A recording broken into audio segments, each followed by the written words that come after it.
Ariel Helwani at Madison Square Garden in New York City alongside Donald Cerrone, who meets Kelvin Gastelum this Saturday at UFC 205. Cowboy, I'm assuming here, you're a pretty happy man this morning, right?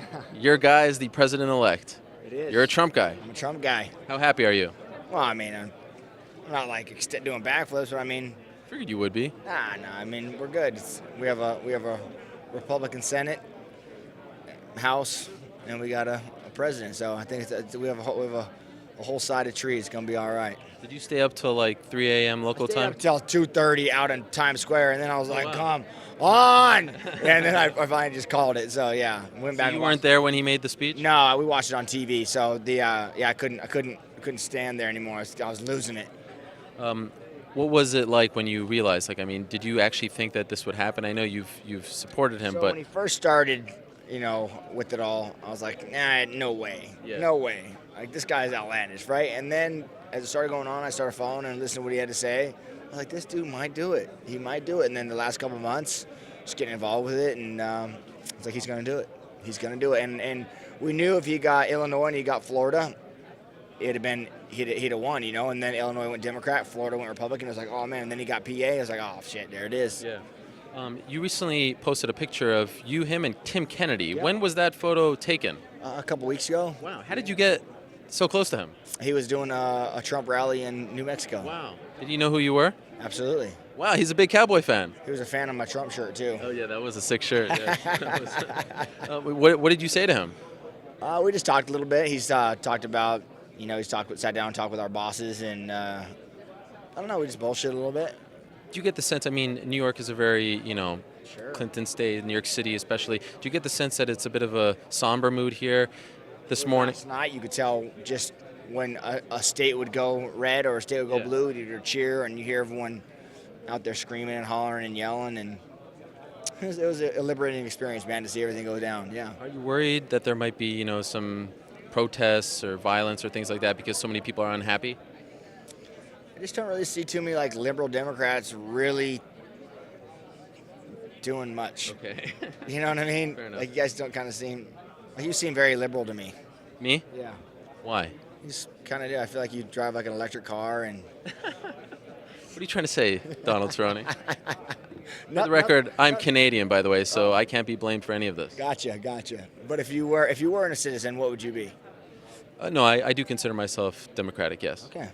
And I, by the way, invite everyone to my home country of Canada who is unhappy with the current situation. I am kidding. That is a joke. But I want to ask you this. You were at a media lunch recently, and I thought it was somewhat historic in its own right, because there you were at a UFC-organized media lunch talking about a union for the fighters.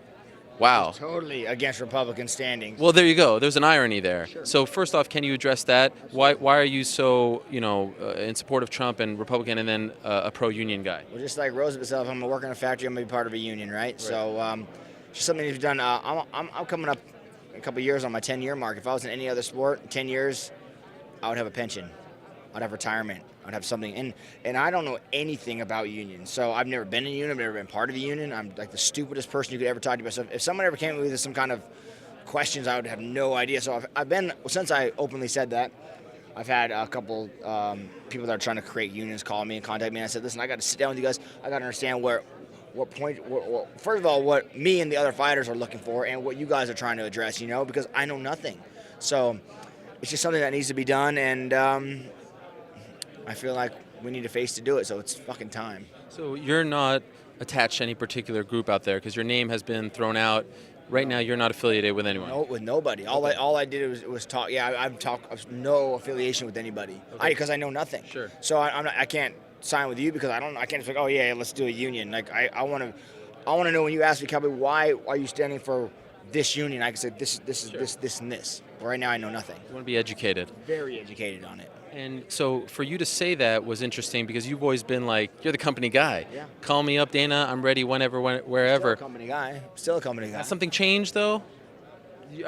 Have you come to the realization maybe that being a company guy at the end of the day when your career is over doesn't maybe leave you with that security that you're looking for? Ooh, maybe. Has something changed? Oh, no, nothing's changed. No, nothing's changed. Nothing's changed. Still a company guy. Still going to fight all the time. Maybe a little more wiser about the situation, about the fight business. Getting older, like what happens when Cowboy's done?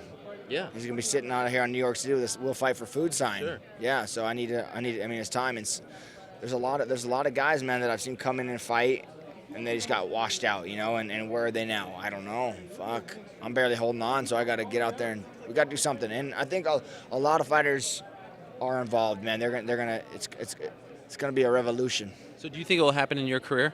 Absolutely. Wow, you're confident of that. Sure. When? Well, In the next year? unless they tell me, "Yo, Cowboy, you're Yeah, fucking yeah. union talk, you're out of here." But I You don't think know. in the next year? I don't know, hopefully. I mean, like I said, we got to get, I don't even know what it takes. I don't know what it takes to start a union. I don't even know what it takes to, Will you focus on it after this fight maybe a little more? yeah, I'm going to entertain the idea of listening to Okay. what everyone wants to see. Sure. Yep. Okay. Wow, a revolution, huh?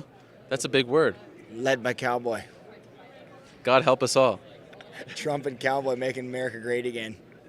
And mixed martial arts, because he's a big MMA guy. Sure. Used to be Affliction, sort of face of Affliction, and all that stuff. Okay, well, final thing for you, you're fighting Kelvin Gastelum. In your opinion, what does a win over Kelvin Gastelum do for you? Where does that put you in this division? Puts me one more spot to keeping my job. Okay, are you worried about this? You keep mentioning this. I'm not worried at all, man. Hopefully I'm a guy that's secured my role in this job for a while, man. Kevin, yeah, man, he's going to bring it. He's going to have fun. Saturday night is going down. I can't wait. So, you know me. I don't like to talk about fighting. Just Sure. talk about other shit. You prefer talking about the politics and all that, because they always tell us to stick to sports, but with you, you like to go a little different. Let's bend the curve a little bit. Okay. Final thing, will you invite Mr. Donald Trump to come watch your fight at UFC 205? Sure, why not? Well, he lives here. Why not? Let's Come invite on. him. Let's invite him. Come Go on, ahead. Trump. Come on, baby. Front row seat. Curtis, can you get an extra ticket? No chance. I can get you one of them young Raptor seats I got. Thank you, Cowboy. Best of luck to you. You got it.